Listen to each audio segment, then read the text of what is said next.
আপনি যদি অকাত নাই তার দিতে পারা শিক্ষা আপনি তাক মারার অধিকার কত পাইছে এইটো আপনি আপনার বসে আছে নরে বুঝি যা যদি আপনার ইমান বসে আছে নরে বুঝি যাক বুলি কৈছে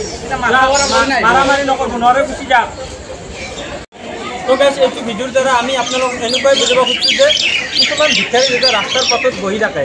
তাতে দুই এটা মানুহ এনেকুৱা তাক ব্যৱহাৰ কৰে মাৰধৰ কৰে কিবা আৰে আপুনি যদি ভিক্ষা দিবই নৰে তেতিয়াহ'লে আপুনি তাক মাৰধৰ কৰাৰ অধিকাৰটো ক'ত পাইছে সেইকাৰণে আমি এই ভিডিঅ'টোৰ দ্বাৰা আপোনালোকক বুজাব খুজিছো যে এনেকুৱা ব্যৱহাৰ কাৰো লগত যাতে নহয় আপুনি যদি পইচা দিব পাৰে দিয়ক যদি নৰে নাই